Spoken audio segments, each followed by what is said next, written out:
Joining us is Orvis fly fishing instructor Peter Kutzer. Peter, thanks for taking a few minutes to join us on Yankee Fisherman. Thank you. Thanks for having me. So, how many of the schools do you guys run?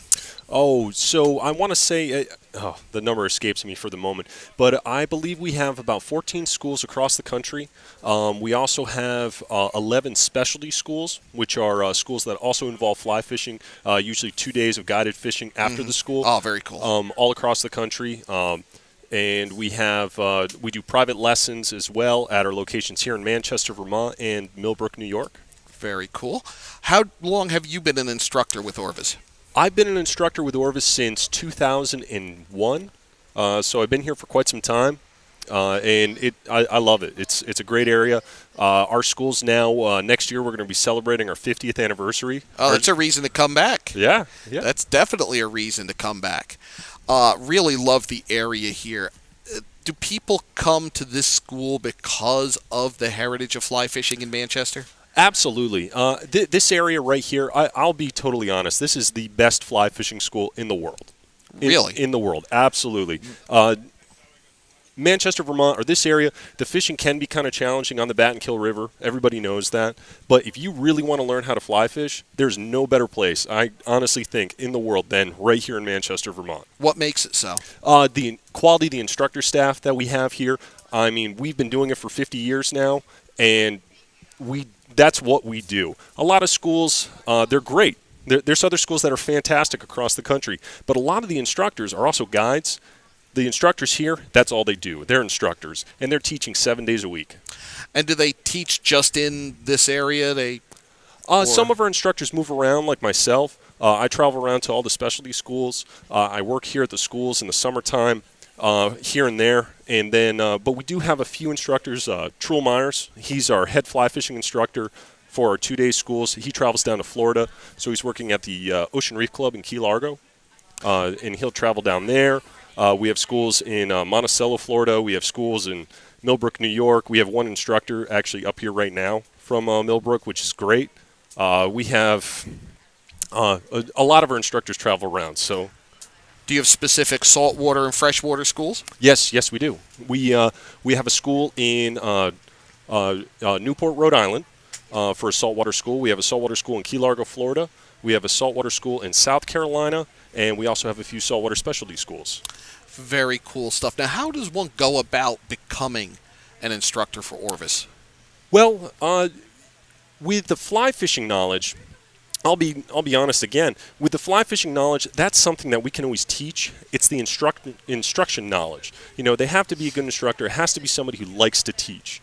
I have a education background. I went to college for environmental education, and I've always taught things. I taught snowboarding, mountain biking, all sorts of things. And fly fishing was just something that I've always loved to do. Fell in love with it. A friend of mine while I was in college said, "Hey, why don't you get a job at Orvis, working in the schools?" I took them up on it, and they haven't been able to get rid of me since. That's awesome. There's worse fates.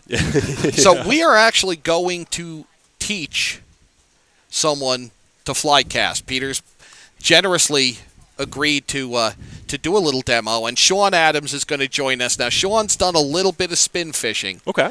But we're going to see if we can get him interested in fly fishing because, Great. He just hasn't dove into the money pit yet that is fly fishing. So Sean's going to come over and join us, and we're going to walk over to the pond, and he's going to do a great job. Yeah, great. All right, so Rob's going to grab a wireless and come over. We're going to make our way over to the pond. All right, here we go. All right, so I will bring things back in here wirelessly as we move over toward John. And away we go. All right, Sean. Your thoughts as you get ready for this big moment? I'm nervous. Really? You're nervous? Yeah, a little bit. All right. How far are we going, guys? Right here is just fine. All right. Sean, my name's Pete. Nice to meet you. All right, Sean, so what I'm going to do is I'm going to show you a little bit about this fly rod. Okay, I'm going to show you how to string it up, and then I'm going to show you how to make a couple casts, okay? So when we're fly fishing, we got a couple different types of line on this reel. You can see this white line, then this kind of green and orange line. Okay, that green and orange line, that's your fly line. connected to the end of that fly line, you have this clear piece, and that's your leader. Okay, and think of your leader kind of as the invisible link between your fly line and your fly out here at the end. A fish could see that pretty easily. You can see that pretty easily, right? Well, that's why we need that leader. Now, when we're fly fishing, you saw some of these flies. You notice how they're just tied out of fuzz and feathers. They don't really have much weight to them. If you held them in your hand and a little breeze came up, it'd probably blow it away, right? They're pretty much just like feathers. That's it. They're just feathers. So when we're fishing with a fly rod, we're actually casting this line. And this line pulls that fly through the air. So a bigger fly, actually the trickier it is to cast. So I'm going to pull off some line off of this reel, and I'm going to pull it off to about where that color change is, right about there. I'm going to take that line, bend it in half, and now I'm going to start going up through all these guides. By bending this line in half, this just makes it a little bit easier to see, a little easier to do, and if you just so happen to drop it, it opens up and catches, and it doesn't fall all the way back down through. Just makes life a little easier. Okay. Sean just got excited. You could tell the HAN radio drone is about to go skyward here, didn't you? Yeah. I noticed your head turned on that one. That's pretty cool stuff. Those drones are pretty wild. All right, so now we got this rod strung up. Okay. All right, So you now jump I'm in. just going to step on this side of you, okay? And I want to show you a couple things about casting this fly rod. So you casted a spinning rod, correct? Yeah. Yeah. Do you like to spin fish? I don't really remember the last time that I did it. It's been a little while, but you enjoyed it. Yeah. It was a lot of fun. It's a lot of fun. It's a lot of fun. So Even if you don't catch anything, it's a lot of fun. well, I think if you don't mind not catching fish, you're gonna love fly fishing. No, I'm kidding. Fly fishing is actually a great way to catch fish because the neat thing is you can imitate everything that a fish eats with a fly rod. Okay, even those tiny little bugs, think of them like Lay's potato chips. All right, they don't eat just one.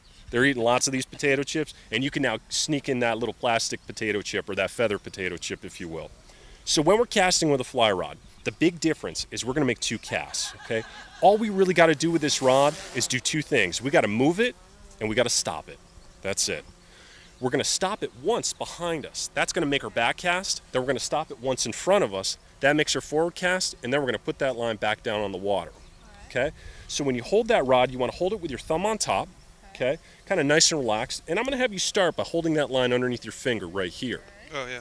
Okay, we're going to start with our rod down here. Now, have you ever roasted marshmallows? Yes, I have. Do you like roasting marshmallows? Yeah. Yeah. Have you ever burned one? I have.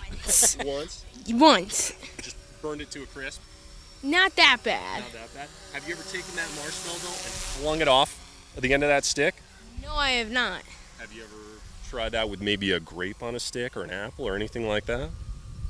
No. You get the idea, though. Well, we want to do that twice, okay? Once behind us, once out in front of us. So when we're casting, we're going to take this rod, we're going to move it, and then stop. And there goes the line. We wait for a second, then we're going to take that rod, and there goes the line. Now when we're casting, we don't want that line to touch the ground behind us. So we're going to move it and stop, move it and stop. But we got to wait just long enough for that line to straighten out before we go forward. Does that make sense? Yeah, that does make sense. All right, we jump back in. John, so far so good? So far, so good. When he falls in love with this, just, be ready to start spending more. I'll show you where all the stuff is at Orvis. And you're going to help get me a raise, right? Oh, yeah, absolutely. What I do. All right, Sean's ready. For those listening, here's our first cast. That's your lay down. We want to put that line down on the water. All right. That's where the fish lands, right? Put the mic, Ready? Here put the mic by him. Cast, forward cast, and then we lay it down. And just put your thumb right up on top there. Now I'm going to stand over here, and I want to put my glasses on. I want you to give it a shot, all right? All right, here goes Sean. You can do it, bud. Good. Okay. Now, you got that marshmallow on the end of that stick. I want to see you fling it off a little bit more aggressively back here. So give it a good little flick behind you. Good. Good flick out in front. Not bad. Now flick it even more aggressive. All right, Sean's trying here. He's doing okay. He's doing okay. How'd you learn?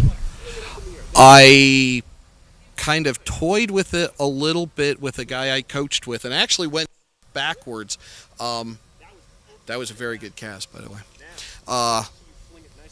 Guy I coached with, but I did it backwards. He was a saltwater fly fisherman. So Sound casting this big old 11-weight Orvis, which is kind of like a tree limb. Then I got an opportunity to do a press trip. They did one of the schools at Mount Snow, and took my father up there, and we did at Mount Snow, did the 2-day school, and really learned there. All right, the casting continues off to where we're standing. In fact, Ian Murren is filming it for us now as we continue. We're still on Yankee Fisherman here outside Orvis in Manchester Village, Vermont, to be exact. Manchester Center, just a little up the road.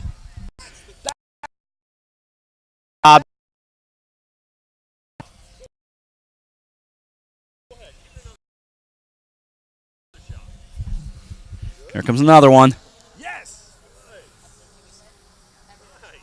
Good job, Sean. For the record, his father cannot do this. Now you're going to teach him to say, "Daddy, I want a Helios," right? I don't know what that is. I just know it sounds expensive. Very. We'll go in and look at him. Oh, that's what worries me. I'll catch you when you fall. Trust fall, which we've been talking about a lot this week up here. But he's of that perfect age, I think. Confirm this with Peter, of being, a teen who can, preteen, teen. He's right at that age where it's a good time for him to learn this, if it's something he wants to get into. And he's got the perfect teacher. He really does, because the metaphor follows to a 10-year-old like that. It makes all the sense in the world. That's why he's a good instructor, and he said he comes from an education background, and there's different metaphors that you can use. Healing, drop too, all at the abrupt, and Sean of this, and here's the beauty too. Sean, by getting this lesson for, Sean won't develop any bad habits. I know I have a boatload of bad habits that I work on losing. Sean is learning this from the instructor right off the bat, which I think is important, which if I had to do it all over again, I would probably do. It's funny, you bring that up. I know so little about fly fishing, John, that I didn't know that there could be bad habits that are developed.